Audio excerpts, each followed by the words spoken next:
नमस्कार. आज मी तुमच्या समोर कोणतेही स्तोत्र किंवा पूजा घेऊन आलेली नाही, तर सत्यनारायण कथेचा अर्थ सांगण्यासाठी मी आली आहे.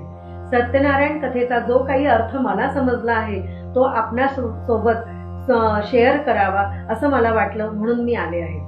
सत्यनारायण कथेमध्ये पहिल्या अध्यायात नारद मुनी पृथ्वीवर फिरतात तेव्हा सर्व लोकांना दुःखी पाहून ते अत्यंत व्यथित होतात आणि ते नारायणाकडे जातात आणि सांगतात, देवा, पृथ्वीवरती लोकांना अतिशय दुःख आहे, ते दूर करण्याचं जर काही व्रत असेल, काही उपाय असेल तर मला सांगावा.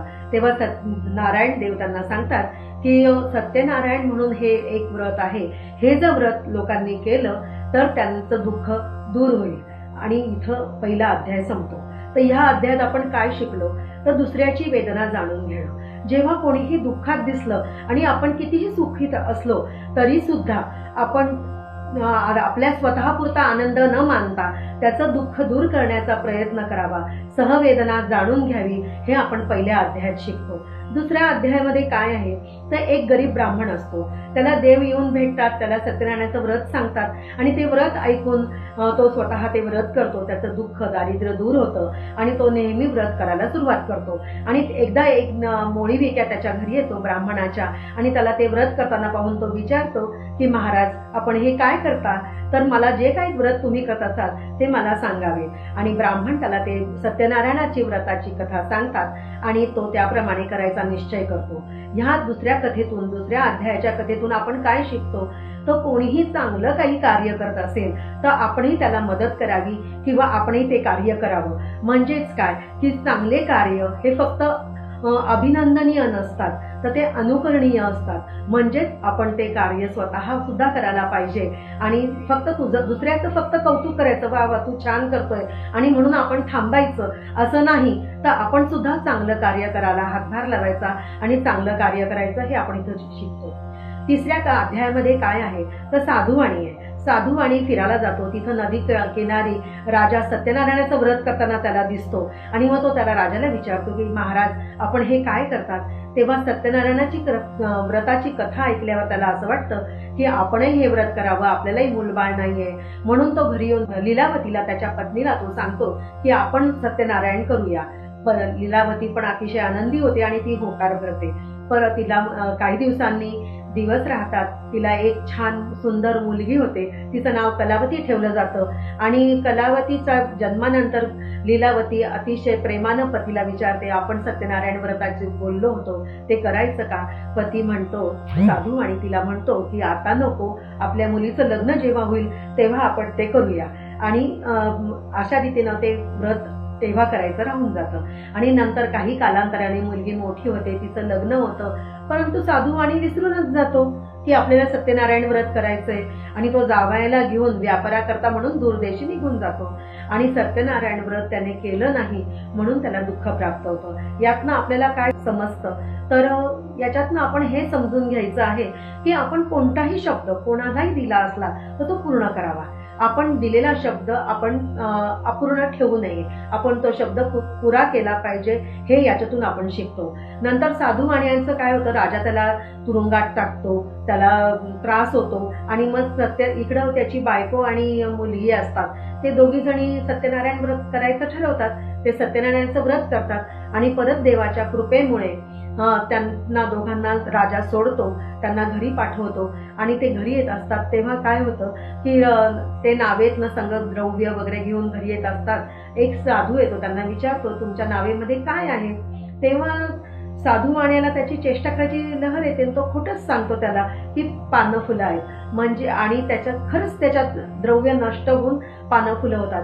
म्हणजेच काय की कधीही खोटं बोलू नये, खोटं बोलल्याने आपलंच नुकसान होतं, म्हणून कधी खोटं बोलू नये, हे याच्यातून आपण शिकतो. आणि इकडं बायको आणि मुलगी व्रत करत असतात तेव्हा साधू आणि तिथं येतो आणि त्याचा दूत येऊन सांगतो की महाराज आलेले आहेत.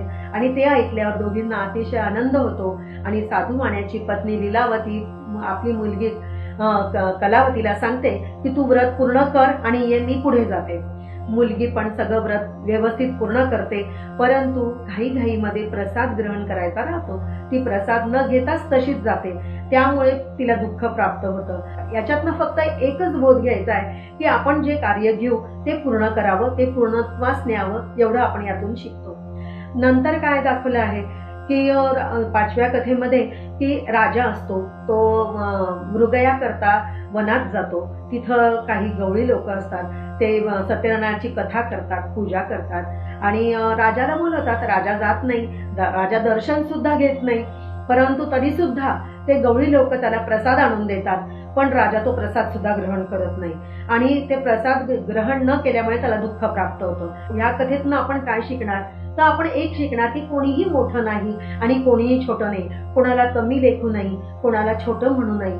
सगळे आपण एकाच देवाची लेकरं आहोत, आपण सगळे समान आहोत, आपण सगळे जण सारखे आहोत आणि हाच जर मनात आपण विश्वास ठेवला तर आपण अतिशय आनंदात राहू शकतो. तर ह्या सत्यनारायण पूजा जेव्हा आपण करतो तेव्हा आपण सत्यनारायण देवाला ही वचनं द्यायची असतात, जी या कथेमध्ये सांगितली आहेत. कथा ह्या प्रातिनिधिक स्वरूपातल्या आहेत. कथांमधून आपण काय बोध घ्यायचा तो हा घ्यावा असं मला वाटतं. तर पहिलं बोध काय घ्यायचं आहे, तर सहवेदना, की दुसऱ्याचे दुःख जे आहे ते आपण जाणून घ्यायचं आहे. दुसरं आपण काय शिकणार आहोत की कोणी जर चांगलं कार्य करत असेल तर आपण त्याला हातभार लावायचा, आपण पण ते कार्य करायचं. तिसरं आपण काय शिकणार आहोत, दिलेला शब्द मोडायचा नाही. आपण जो पण शब्द दिला असेल तो पूर्णत्वास न्यायचा. नंतर आपण काय शिकतो, तर खोटं बोलू नये, कोणाशी आपण खोटं बोलायचं नाही, खोटं न बोलणं हे पण आपण याच्यातनं शिकतो. नंतर आपण काय शिकतो की हाती जे आपण कार्य घेऊ ते पूर्णत्वास न्यायचं आणि ते पूर्ण करायचं, हे आपण याच्यातनं शिकलो.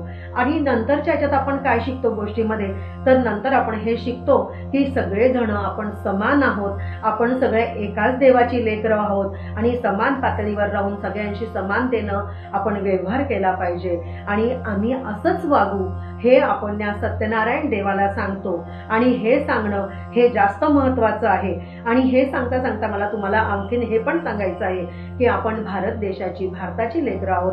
भारत आपली माता आहे. ती मनामध्ये अतिशय प्रेम ठेवून देशाविषयी प्रेम भावनेने वागलं पाहिजे. देश बांधवांना त्रास होईल असं वर्तन आपण करू नये, हे आपण यातनं घ्यायचंय.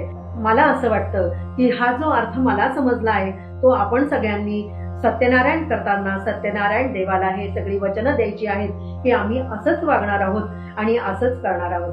धन्यवाद.